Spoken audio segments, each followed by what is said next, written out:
Que a graça do Senhor Jesus Cristo seja estendida a todos quantos estão me ouvindo nesta noite, que estou tentando passar alguma coisa da palavra do Senhor que possa contribuir para que possamos ter uma familiaridade com a palavra de Deus e que possamos desenvolver a vida cristã de forma sadia, sem amedrontar, sem colocar palavras que agridem as personalidades das pessoas, mas que ela sirva de reflexão, que possamos aumentar o nosso propósito, o nosso desejo em servir a Deus. Deus é magnífico, Deus é um ser que está pronto a perdoar. Ele é riquíssimo em misericórdia em perdoar. Então, mais um texto aqui, estarei lendo para que possamos meditar. Apocalipse capítulo 1, verso 10. João está dizendo aqui: eu fui arrebatado em espírito no dia do Senhor, e eu vi detrás de mim uma grande voz, como de trombeta. Então, nós percebemos que ele está falando aqui que ele foi arrebatado em espírito no dia do Senhor. E há pessoas que há poucos dias atrás eu ouvi até um pregador bom de se ouvir, tem palavras de grande significado, porém ele utilizou essa passagem aqui dizendo que o dia do Senhor, e que eu já ouvi, não só ele, mas muitas pessoas falando que o dia do Senhor é o domingo. Sendo que a palavra domingo, dentro do contexto judaico, era dito como o primeiro dia da semana. É como se fosse segunda-feira. Então, as pessoas transmitem desta maneira, que o dia do Senhor significa o domingo.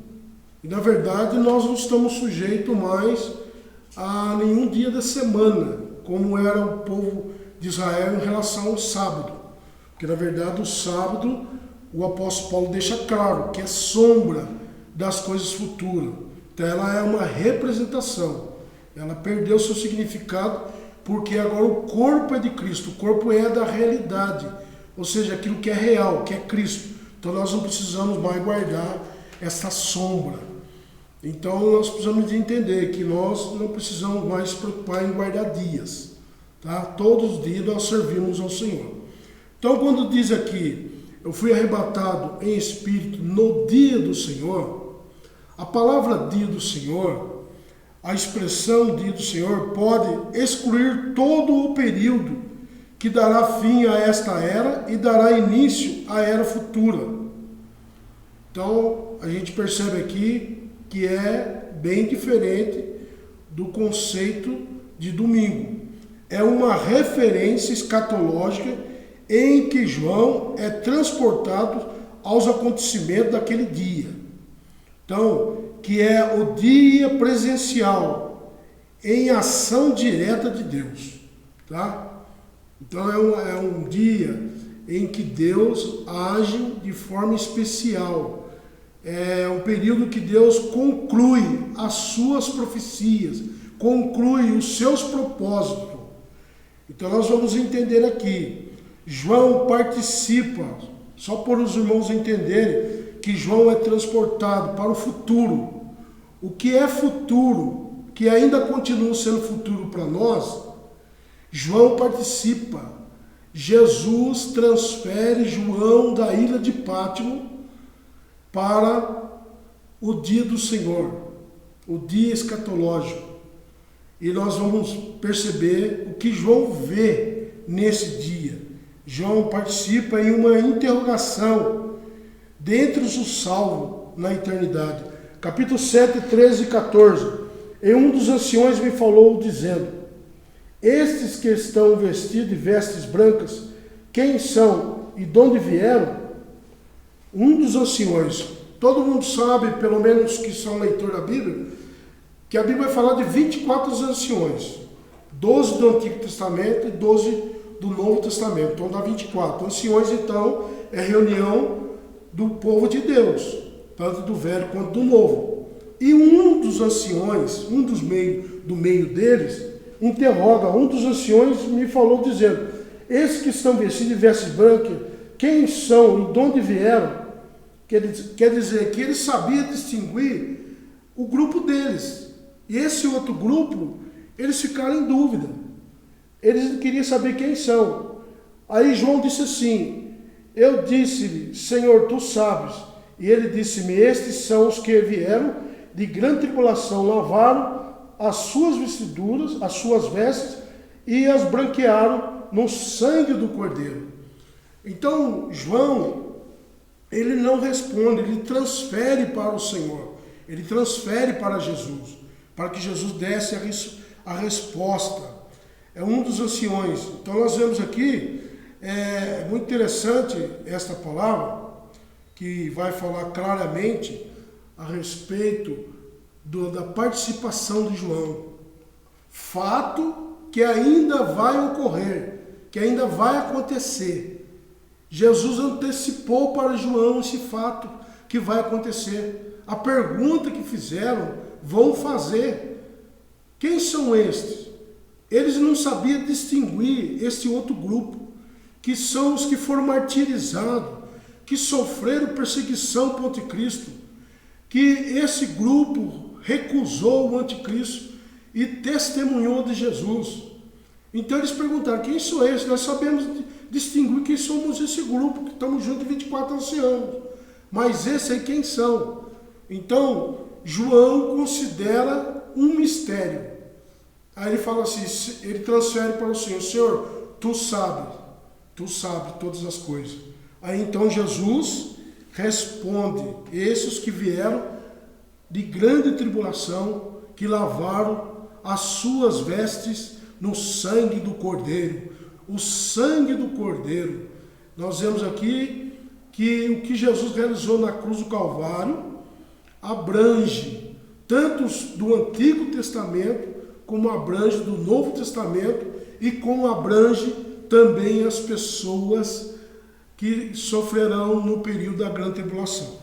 Talvez seja alguns que hoje têm dificuldade de aceitar salvação na grande tribulação, alguns têm essa dificuldade. Talvez um desses que vão perguntar, que tenha dúvida desse grupo. E nós vemos aqui, estes são, como já foi falado, que vieram da grande tribulação. Então isso é muito importante. João estava numa condição apropriada por receber a visão no dia que pertence ao Senhor. O dia que pertence ao Senhor é o dia que ele conclui a sua profecia, é o dia que ele conclui os seus propósitos, é o dia de realizações sobrenaturais da parte do Senhor em relação a esse dia. Então nós vemos aqui que é o dia que Deus estabelece, e nós vemos aqui as almas. Olha só outro texto aqui, capítulo 6, verso 9, outra coisa que João viu, e havendo, versículo 9, 6 e 9 do Apocalipse, e havendo aberto o quinto selo, vi debaixo do altar as almas dos que foram mortos, por amor da palavra de Deus e por amor do testemunho que deram. Olha só, João está dizendo: vi debaixo do altar as almas dos que foram mortos, por amor à palavra de Deus, por amor à palavra de Deus. Então nós vemos que João, ele viu, João contemplou, João, na verdade, coisas futuras que está programado na palavra de Deus, os fatos que ocorrerão. João contemplou de forma antecipada. Então nós vemos que Deus transferiu João para o futuro, tá? Então o dia do Senhor, ela se expressa, ou seja, o dia do Senhor é muito extenso nas Escrituras. O dia do Senhor você vai encontrar de forma imensa a respeito da palavra do Senhor.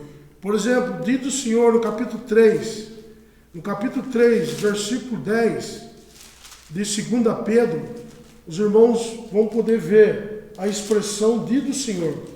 Eu não vou aqui falar de todos, porque é imenso, mas vai dizer aqui, 3 e 10. Mas o dia do Senhor virá como um ladrão de noite. no qual os céus passarão com grande estrondo, os elementos ardendo se dispararão, e a terra e as obras que nela há se queimarão. Está vendo? Mas o dia do Senhor, então se refere ao futuro, que será um acontecimento de uma intervenção divina sobre os planetas, sobre tudo aquilo que nós contemplamos com nossos olhos, vai ser desfeito, vai entrar o estado eterno. Então nós vemos aqui, é muito interessante que a gente percebemos esta palavra, o dia que ele conclui, o que ele determinou. Então esse dia aqui é o dia que ele conclui o que ele determinou, o que vai acontecer, tá? 3:10. E nós vemos aqui também, muito interessante, Malaquias 4:5 também vai falar, Malaquias, capítulo 4, versículo 5, é muito interessante, que é algo que também fala do dia do Senhor, que é muito importante a gente entenda isso. Capítulo 4, verso 5. Eis que eu vos envio o profeta Elias antes que venha o dia grande e terrível do Senhor. Então o dia do Senhor se refere ao futuro. Esse dia do Senhor é dia de vingança. É dia que Deus estabelece uma sentença para agir. O grande e terrível dia do Senhor também é dito lá no capítulo 2 de Atos dos Apóstolos, que vai falar que, com respeito ao grande e terrível dia do Senhor. Então, se fala do juízo final, que é o grande dia e terrível dia do Senhor. Então, toda a palavra dia do Senhor se refere ao futuro. Não é um dia comum, mas é um dia em que o sistema escatológico se conclui. Deus vai realizar as suas profecias, vai concluir todas as suas profecias. Então essas são as partes que eu gostaria de transmitir para todos os irmãos e que nós compreendemos sobre esse assunto. Vou terminar aqui dizendo que 2 Pedro também, 2 Pedro 3:12, vai fazer uma afirmação a respeito do dia do Senhor, 3:12. Como eu já falei, é extenso esse assunto na Bíblia.